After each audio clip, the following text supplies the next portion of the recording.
What does it say on yours? It says mine's counting up to. Was that countdown all messed up for you too? It's counting up to 20. I'm like, where the fuck are we going? So it went from 6 to 4 to 3 to 4 to 2 to 1, and I was like, I don't know how to start this right now. Mine's 4 to 6 to 17 to 18 to 19 to 20. I'm like, what is happening here? I feel like we're about to have a bomb go off. Well, now that this made the video episode, welcome to another episode of Pit Lane Parlay. I am your host, Mike Jokum. Hickey is here. Just us again tonight, it looks like. So we will talk about the GMR Grand Prix and whatever else news-wise we have this weekend. I'll be at the track both Friday and Saturday. So if you're in Indy, which is probably a good chunk of you, find me and say hello. It's weird, like, living here now. It's like I don't have to like book a hotel for the next month or worry about flights or Yeah, you sleep just on have a to live in couch. Indianapolis. Yeah, it's like this is a lot less stressful than I remember it being. Trade-offs. But trade-offs, yeah. The trade-off is you live in a state where people don't seem to care about their cars in Indianapolis. The amount of cars I see with like without bumpers just like blows my mind. I don't understand. I've talked to Stig and a few other people about this. Like, don't you care that your car is well maintained? I mean, I know the answer for Indiana, but I don't Well, understand it. Stig has a nice car, so I Stig, like, think you I know would his say answer. like the people, there are people who care about their cars, which is a very small subset, and then like the rest. Like, there's a car in my apartment complex. It's like a PT Cruiser. It's white, and he like kind of cares because he put a bumper back on his car, but it's baby blue. So he's got like a North Carolina UNC vibe going on with this car, and it's not on purpose. But he drives a PT Cruiser. Also an issue, yes. Yes, I think I was gonna say something really mean there, but I think Jeremy Clarkson said at one point, drive a bad car, you clearly show no interest in driving. And if you show no interest in driving, then you don't care if you merge over and hit somebody because who cares? Although you roll up to a stoplight and the person next to you in a Ferrari and you're a PT Cruiser, they have a lot more to lose than you do. So, Yeah, that's a go good ahead and point. merge on them. They're going to be the ones that have stopped. So, yeah, I don't know where we want to start this week. Probably F1. There was a lot of IndyCar related folk down in Yeah. Miami this weekend, whether it was team obligations like the McLaren drivers, sponsor obligations like AutoNation, or just to go as a fan and to see what's up. Without talking too much about the race or the fact that the track looked like not a good racetrack, it put on a fine event. It wasn't the worst event we've ever seen, but the racetrack could use some tweaking, I think, for next year. A lot of prevailing sentiment coming out of Miami, several IndyCar people, but guys like Pato specifically said that IndyCar needs to step up their game. Yeah. Do you think that they're going to be able to now? And I think 10 or so drivers are being reported as or rumored as coming to the Grand Prix this weekend from the Yeah. Formula One side just to watch. Do you think that the drivers and whoever attended the Formula One race will be able to kind of come back to Roger and say, like, here's what we witnessed? And then, it looked like an incredible event for its first year. I can't believe how many celebrities actually went. It was insane. I know, yeah. What do you think the response is going to be from IndyCar with all these guys coming back to the paddock with what they observed? I hope it's, hey, we take away some key points, whether it be fake marinas or I don't know exactly, but the way they marketed the event, they did a really good job. No matter what you thought about the actual race itself, the way the race was promoted, et cetera, was really good. So kind of like the behind the scenes, not necessarily the on track part, they did a home run job. So if they can take away some points on, hey, if we do this for promoting, or we do a TV ad, or we market it as like a cool hangout, and we get every driver to run a special helmet or throwback livery or special livery or something, that kind of fun party vibe definitely, won the day, because there were celebrities there that apparently are celebrities that I don't even know who they are, and I mean, you don't know who they are. Frenchie definitely didn't know who they were either when him and I were texting during the race on Sunday. So, I mean, they did a good job, and I don't think there's any like one big thing. And IndyCar also shouldn't overreact to how well it, IndyCar's budget's a little different. So, do what you can within your means, and keep growing and see what you can learn. And I think it's only positive.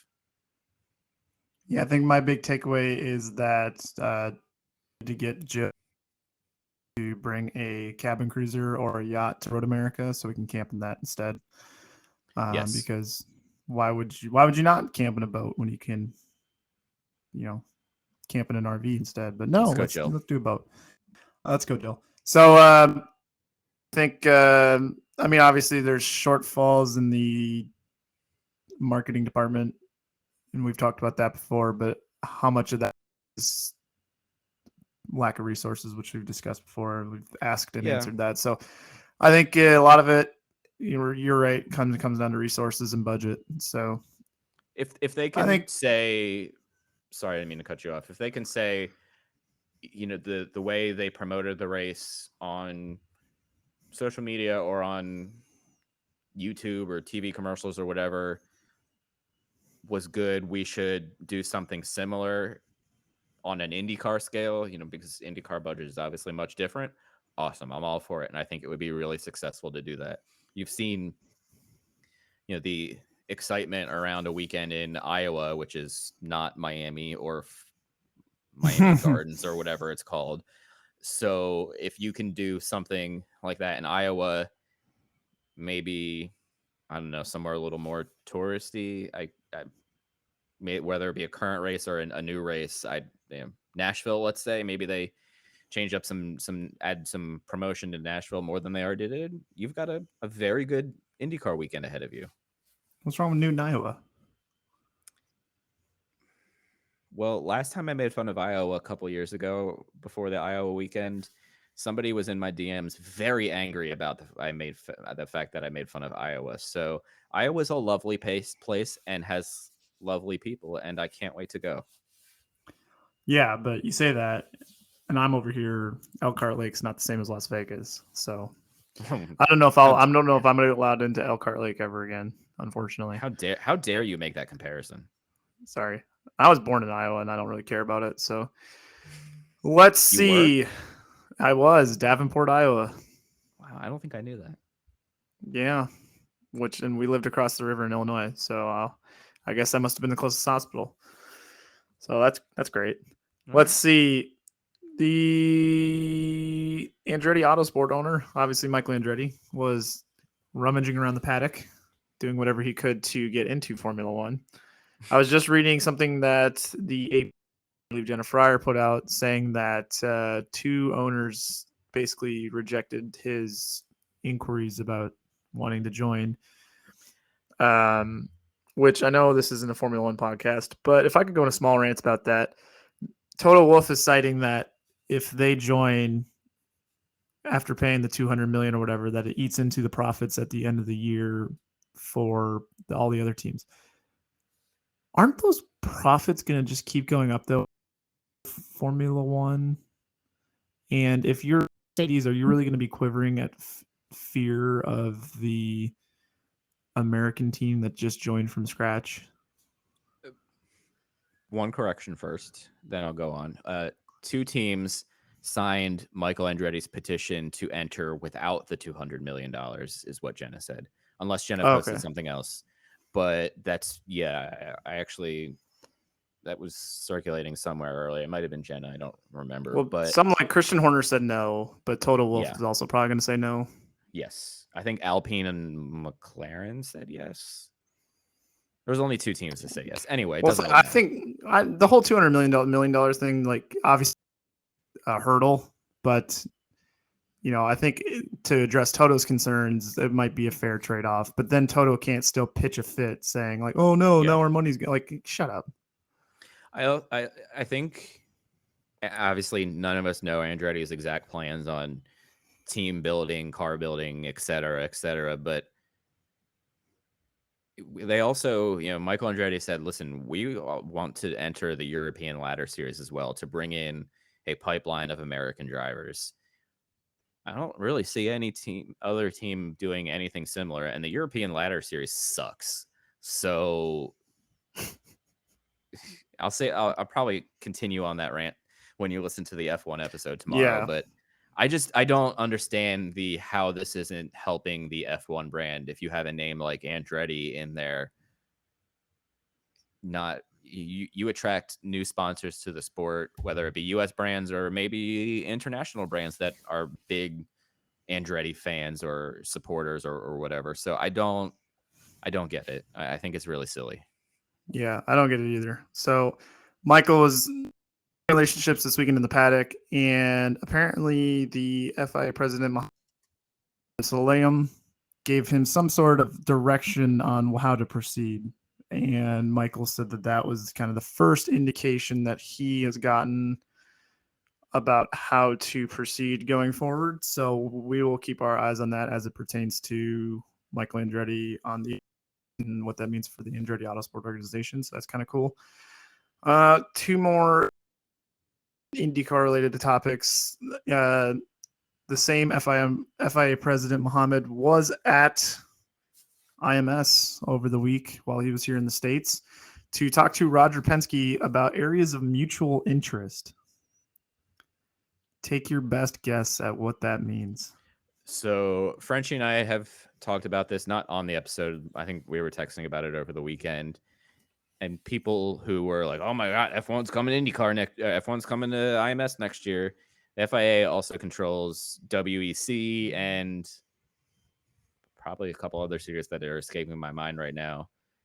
And then there was an article that came out Sunday or yesterday, Monday, about WEC potentially at IMS in the next couple of years. So, and I mean, really, it could have just been, hey, you're the boss of IndyCar. I'm the boss of FIA, of the FIA. We should probably meet and, discuss business, the state of affairs. How can we help each other grow? What is your business like? What is my business like? And yay. Because then the FIA guy also went down and met with the guy who's in charge of NASCAR France, whatever his name is, whose name has escaped. Bill France? Is that something who it France? Is? Ted France? Something I surrender. I don't remember. Yeah. Matt France? I don't know. Anyway, so he's just doing the rounds to discuss with other, motorsports leaders. I don't think it's really anything to get all worked up about. So you're saying that F1's not going to go to Talladega? From what I'm hearing, F1 is actually going to go to Iowa. Oh. Mm-hmm. Yeah. Doom and gloom. Yeah. You heard it here first. And they're going to run instead of running the way IndyCar runs, what's that, counterclockwise? They're going to run clockwise. Mm-hmm. Yeah. Crazy. Mm-hmm. Well, you heard it here first. Yeah, I think, obviously the wishful side is, oh, cool, F1 might. It'd be nice to see him okay, so you're going to have Vegas, obviously, which is a huge investment and cool. You're going to have Miami, as long as the promotion side of it can keep up with the finances. It's probably going to be on the schedule for a while. Would be nice to see them tweak some layout changes there. But the COTA race, it would be nice to see that one kind of rotate. If we are going to have 3 American Grand Prix, it would be nice to see that rotate between the COTA, the Indianapolis Motor Speedway, and maybe a third one. I don't know what other FIA grade ones there are. So Indy fans, hopefully Indianapolis is not completely off the radar for Formula One in the future, but I'm guessing not for some time here. Then the last one was that my man Sebastian Vettel, who is okay in my eyes. He's fine. He's okay. He's an all right human. Average. Yeah. I mean, he's fine. My favorite thing that he's ever done in his entire career is ask why they're going to tracks like Miami when Road America exists. My man. Does that just further validate your funny tweet from 2 months ago? Kind of. A little bit. It's like, why are we in Miami when we could be in Elkhart Lake? And it's just... Bobby Rahal has offered to put him in a test at Road America. I think Graham Rahal also commented it on Twitter. So that would be infinitely cool if Vettel did a Romain Grosjean, Jimmy Johnson type deal where they just came into the road courses once they're out of F1. That'd be really fun. You bet I'd drive up for that test. Oh yeah, I'd make Lighting come get me for that. So that would be cool. Speaking of Graham Rahal, I had some more comments about the Grosjean incident since our last episode. I Yeah. wanted to get your take on one thing he said in particular. He alluded to the fact that over 10 drivers have, or was it, I think he said maybe 10 drivers have texted him in response to his comments about Grosjean agreeing with him.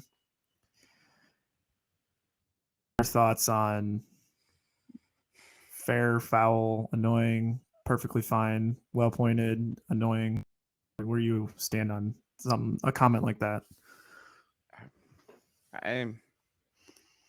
I applaud Graham for his no BS, speak my mind attitude, even more so this year than ever.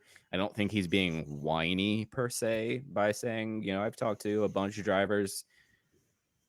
I feel like he might have been throwing a little bit of shade at Will Buxton, who said, I talked to 15 IndyCar drivers more than like anything. But I think that joke was made multiple times on that article. I don't remember where it was from, but do I believe it?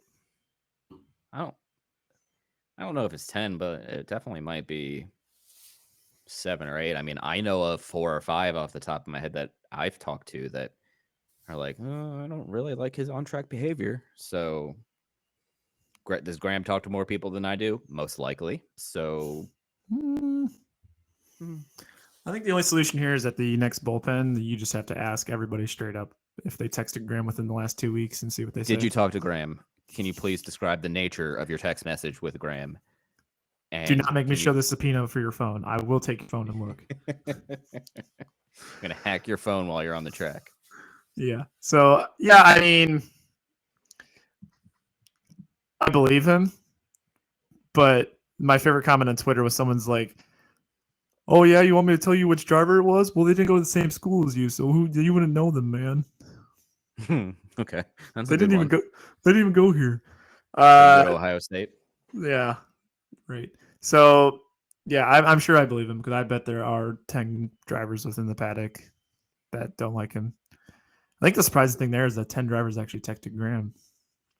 He doesn't seem like he himself seems like he's got a couple of drivers that don't care for him. So I think so, but every time I see Graham walking around and like another driver's nearby, they're always saying hi. So I think Graham has gained more paddock respect over the last couple of years, especially the last couple of years. Yeah, I mean, I a lot of him, and I think his image has come a long way last 6-7 years. So, well, we'll see if there's any retribution this weekend. I highly that would be hella funny. Some Indy 500 news bits. Borg Warner's before we get there, offering. Oh, go ahead. Before we get to Borg Warner and all that fun stuff. But speaking of green, Athletic Greens. That's a good one. Frenchie. You should let other people tell you that. Yeah, right. So I got excited. Frenchie is our resident Athletic Greens user because he wanted more energy, better health, a better immune system, and didn't like taking all sorts of pills and vitamins. With one delicious scoop of AG1, you're absorbing 75 high-quality vitamins, minerals, whole food sourced superfoods, probiotics, and adaptogens to start your day right. The special blend of ingredients supports gut health, your nervous system, your immune system, energy, recovery, focus, and aging. Going down. It contains less than 1 gram of sugar, no GMOs, no nasty chemicals or artificial flavorings. Tons of people take some kind of multivitamin, and it's important to choose one with high quality ingredients that your body will actually absorb. Your subscription will come with a year's supply of vitamin D, which is so important to add during these spring months when it might rain half the time. I had to adjust that because my date is slightly outdated here. No, you Costs said less during. than during. It costs less than $3 a day. You're investing in your health, and it's cheaper than your cold brew habit, which I am still not willing to give up. But my Athletic Green subscription is arriving next week. 7,000 5-star reviews, recommended by professional athletes like Formula One driver Lewis Hamilton. To make it easy, Athletic Greens is giving you a free 1-year supply of immune supporting vitamin D and 5 free travel packets with your first purchase. Go to athleticgreens.com/emerging to take ownership over your health and pick up the ultimate daily nutritional insurance. I supplement vitamin D every day. Do you supplement vitamin D? It's important. I don't, but I heard you talking about that on Xbox chat the other day. I think yeah, I probably sound like a huge nerd. And it's funny because I'm definitely not the most in shape person ever, but try to address the areas that I can address with supplements. Yeah. So fish oil and vitamin D are my 2 big ones. Yeah. And if you want to look like Frenchie, start by ordering some Athletic Greens. Well, I should probably do that ASAP because I want to look like Frenchie. Me too. So yeah, if Elio wins the 5th, Borg Warner will give Elio an additional $400,000. So that's cool because that's not going to happen. Can happen? I don't know yet. I definitely am not ready to make Indy 500 predictions, but it's hard to say he doesn't have a chance if I'm being realistic and don't have a bias. Oh, whatever. Get out of here. I like Mrs. Hickey's reply to that the PLP tweet earlier today. Yeah. About the Elliott thing. I not in this house. Out of that. Yeah. Sarah Fisher will be driving the pace car for the Indy 500, so that's pretty cool. Definitely one of the more iconic drivers in IndyCar history. So, that's really cool. And then we finally have our 33rd entry confirmed. It is Stefan Wilson with Dragon Speed. I was about to say Dragon Racing, and then Jay Penske was going to sue me for libel or something. Stefan Wilson with Dragon Speed, and they're using the Foyt chassis, if I read that correctly. Tatiana's chassis. And they are sponsored by a jerky company that's escaping me. Gnarly Jerky. Have you had it before? No, but I did order, like many of our listeners did order a couple that are arriving tomorrow and will be my media center snack of choice. Oh, you're bringing it with the travel. I'm like, you going to the media center tomorrow? No, not tomorrow. I'm like, what's tomorrow? All right. Well, so that's cool. So really happy for Stefan and Dragon Speed. Hopefully this is kind of a window for them to get back into IndyCar. That'd be pretty cool. Yeah. Should be fun to watch that. RC Enerson and father are working to get back into IndyCar full-time in 2023. They now have reclaimed ownership of the chassis that were at Top Gun. So now it is about working on a budget and then taking said equipment to a team to kind of partner with. I'm putting money down on Ed Carpenter Racing right now. I don't know what you think. I have a question for you. Yeah, go ahead. Okay. My thought is a question. If you were Ed Carpenter or another team, any team, and you saw the cluster F that just occurred with Top Gun Racing over the last 2 year and change or whatever it's been, why would you want to do anything to do with the Enersons? And I think RC Enerson is a very talented driver that just things didn't break his way, but also there's every time the Enersons are involved, there's all sorts of drama. So that's true. I didn't think about that way. If you are Ed Carpenter, you can put in all of the legwork and find the chassis, get the transporter, find the driver, get the budget, or you could just have a prepackaged delivery arrive for you with a budget and a qualified driver who hasn't had the most opportunities to show himself in IndyCar and not look the gift horse in the eyes and just roll with it. All right. I mean, you're not wrong. It's just It it's sounds a just lot like easier than just doing all of the extra steps yourself. oh, Unless they it had, 100% is. if they had a Kyle Kirkwood and Indy Lights that they wanted to promote up, it'd be one thing. Then might be worth the effort to go through all those extra steps to make sure they stay in your stable. But otherwise, I just look the gift horse not in the eyes and just take it. Oh, before we preview the race, did you see that Alex Rossi said my 2023 has officially been decided? Like we had, I mean, I know we've already kind of surmised what might happen, and I I wonder think if I know what might happen, but it's interesting to see him say that this weekend. I wonder if that means he's just stopped giving a shit and stopped putting on the ruse Um, for the sake of putting on the ruse and just like, all right, I you got it. I can't wait to interview him in a media bullpen then because it'll be super fun. And I'm serious, like no shit's given. Rossi is a lot of fun. Are you gonna ask him what his 2023 plans are yet? No, I enjoy my safety, and I feel like that's the type of question that like might get me punched right in the throat, no matter who I am. Like that's just like an instant. Like he hears that question, and he's just like, boom. Yeah, well, I think it might be a good warm up for him before he goes and does it to Santino at the victory banquet at the 500. So Ouch. I All right, think fair. that came up in the drunk episode because I think it I did. said Yeah. Ray Hall and Rossi could knock a expletive out if they wanted to. So those, yeah, see them charged up after the Grosjean contact and running out of fuel or whatever. I'm like, those are two guys I wouldn't want to cross, but that's just me. All right.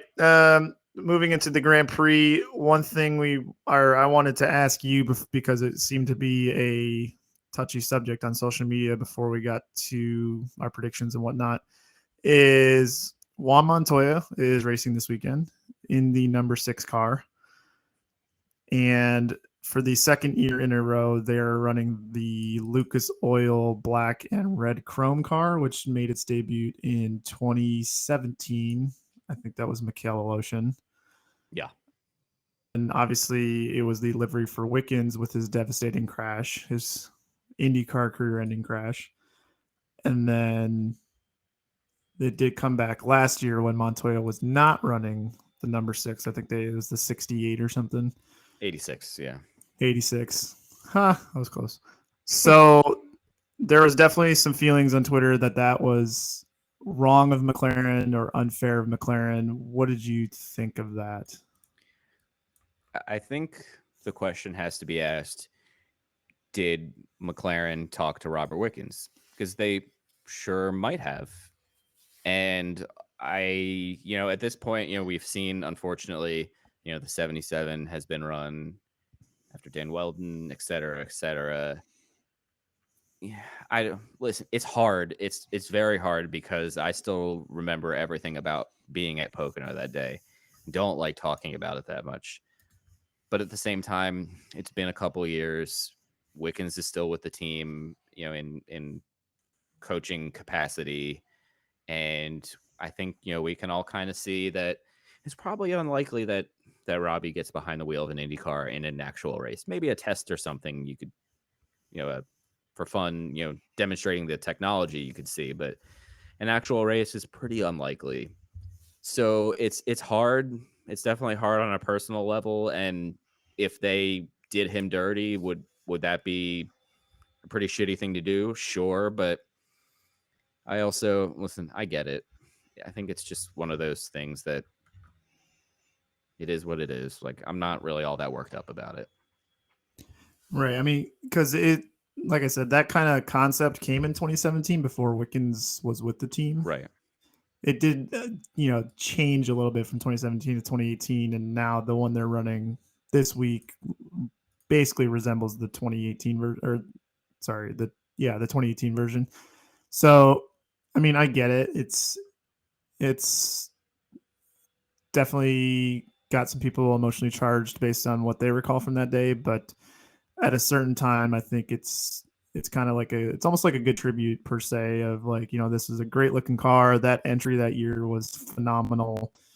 And we're excited to kind of have the Lucas Oil name back on the side of the car on a livery that garners a lot of obviously people like to think of Pocono, but there was a lot of good memories that year too, with Wickens succeeding at a lot of tracks and doing very Yeah. well. So, yeah, I also hope they, talked with Robbie about it and didn't do anything disrespectful. I mean, McLaren's had a history of being a little shady sometimes, so hopefully it was all done in the right way. But I personally don't have an issue that they're running that livery. Yeah, I think if you can, I was saying this to Cassie Johnston whenever the livery announcement was late last week.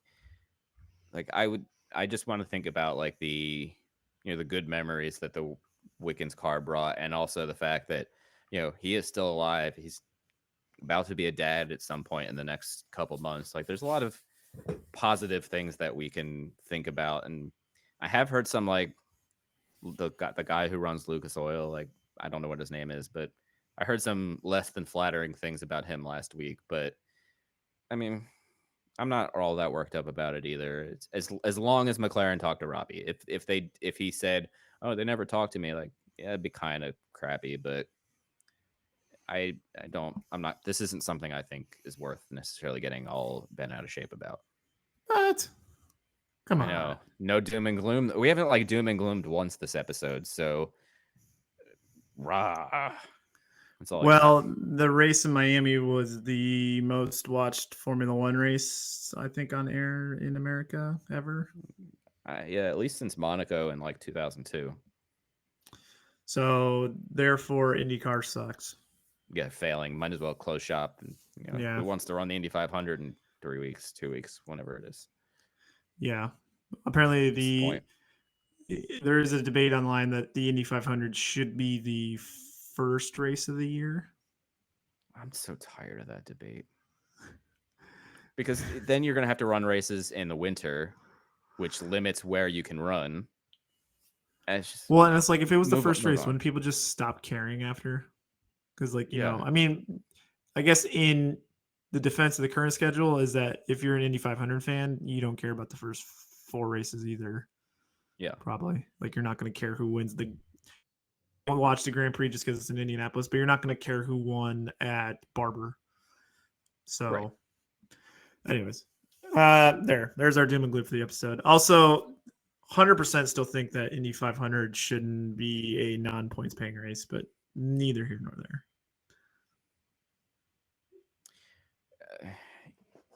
Not going there tonight. We're not going to go do it. That's the way it was when you were a kid. Come on.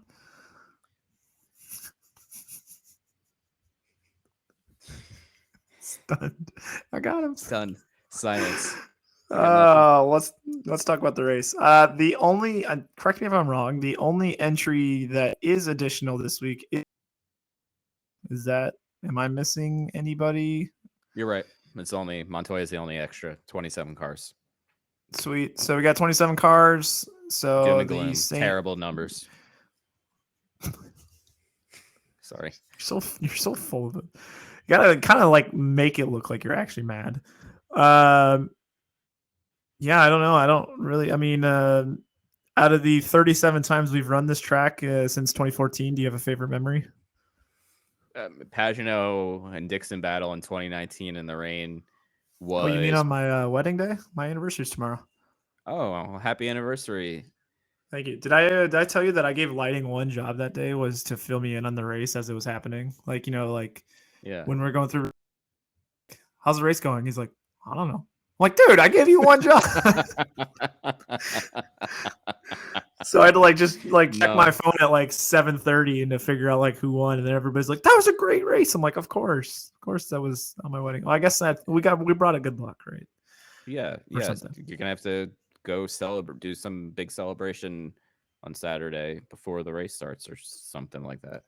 I love IndyCar and I want to see it succeed, but I am not going to get remarried just for the sake of having another good race at the Grand Prix circuit. I didn't say remarried, just I don't know. I didn't say you did, but or something. I'm sure. Well, I was about to say Cody's name. I forgot to give a Racing League update for the week. Cody Bray did not win this last weekend. All right. Moving along. Yeah, I mean, I don't know what my favorite memory was. I think 2014 was pretty cool because it was ridiculous. With the Saavedra getting pole, which was horse shit. I mean, it was a good lap, and he did well, but I just think the concept of Sebastian Saavedra getting a pole is horseshit. And then proceeding to stall and having that huge crash was ridiculous. And then Plowman flying through the air and hitting Frank Montagny, which is a little funny. Well, not, I don't know what funny because now we know what legal trouble Frank Montagny got into. What else happened in 24? Oh, Hinch had a terrible injury. That was not funny. I'm glad he was okay. I'm glad we have the aero screen now, but that was not a good moment. I was like, I knew there was something other major thing that happened that race. And then Kurt Busch was in the car after for the 500. Kind of a weird month there. Yeah, I can't really. I mean, Connor Daly. Who did Connor Daly send it on that 1 year in 16? Was that Elio? I think so. I don't remember. Back when they had the LED lights and pushed pass, that was pretty cool to watch him send it and take the lead. Yeah, I guess that's my favorite memory. Probably really a good race ever, and they need to get rid of the last chicane. Which I hope is something they can do for the whatever race, July, August, whenever they're doing this again. End of July, yeah. 38th time. So, yeah, I mean, do we have really, I mean, it's going to be a straightforward race. Qualifying is going to have a major impact on the results. There's usually not too many cautions. If there is, it's either from turn 1, lap 1 or a mechanical issue. There's almost like never a normal, quote unquote, normal crash in this race, quote unquote. Yeah. Anything before we just make some predictions? No, I mean, it's going to be a nice day. Come out and enjoy the show. Tickets are pretty cheap for this weekend, I think. So, yeah, I mean, listen, it is what it is. We've run the race a bazillion times, like you said. So, yeah, there's only so much we can talk about it, unfortunately. There's not too much like, could this happen or could this happen? It's either a 2-stop or a 3-stop strategy. And that's, I do enjoy strategy battles. So, that's what you have to look forward to this weekend, unless there's some crazy rainstorm that they're not predicting, or I don't know, something happens caution wise. So we'll see. You know, I'm excited to be there. That's about all I got. Right. Oh yeah, I forgot.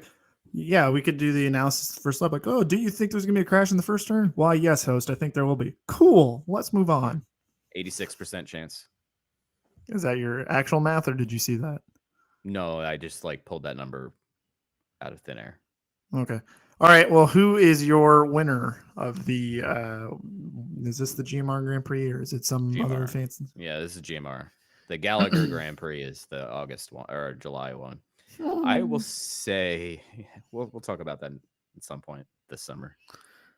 I will say that Scott McLaughlin is going to get his car back into victory lane and continue the Chevy season dominance.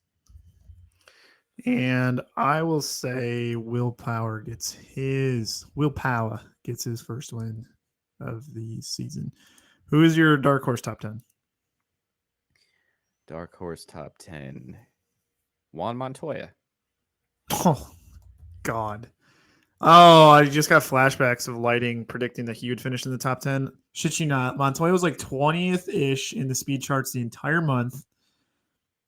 Race day, he is like 15th to 20th the entire day, and then somehow out of nowhere sneaks in the top 10 at the end. It just annoyed me to no end because I had to listen to Lighting all of the Road America weekend talk about it while I was wearing my Packers jersey. I'm going to go Jack Hardy as my top 10 dark horse. Who do you have as a struggle bus this weekend?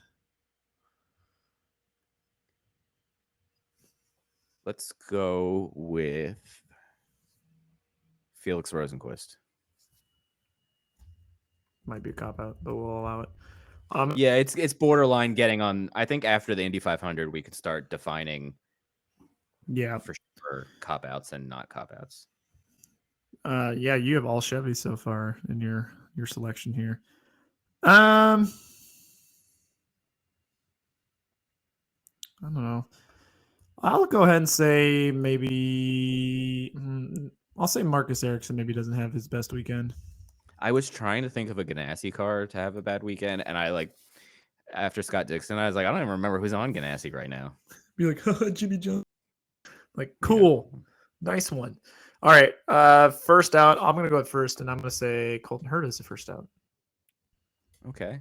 I will say that let's pick somebody important here. And Colton Hurd is a good one. Let's go with I don't know. I was about to say James Hinchcliffe. I'm really struggling. Rude. Right now. And sorry, James. You're great at announcing and a fantastic addition in the NBC booth. I will say that Kyle Kirkwood is first out. I thought you said important. I'm just kidding. He's an important rookie. I know. That's well, hurtful. he's got a. Did you I see know. that That's why I said a it was plane in joking. front of him landed with a passenger flying it today? Yeah, that's terrible. Yes, I love Kyle. He's amazing. Who is your? Well, I bet your best rookie is not going to be Kyle, but who is your best rookie? Let's go 4 wheels and an engine, lawn guard. Hey, what? I'm doing this 94% to spite you and 6% because he's already raced here before. Oh, I forgot about that when I picked in fantasy. God. So did I, to be totally honest with you. But, you win some, you lose some. We both lost in that one. I guess he did finish 14th. Qualified really well, but didn't finish well. So I will say, but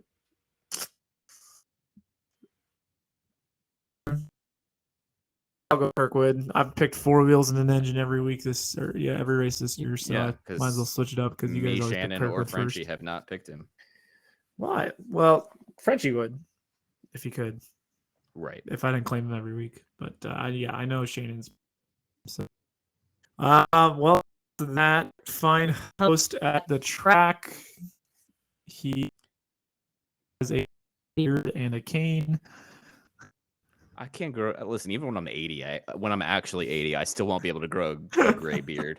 So let's be real about my old jokes when you make them. Okay. But because you were definitely alive when it was non-points paying races. Anyway, that was very real. I Did I ruin your outro? Yeah, I hope everybody has a lovely weekend of racing.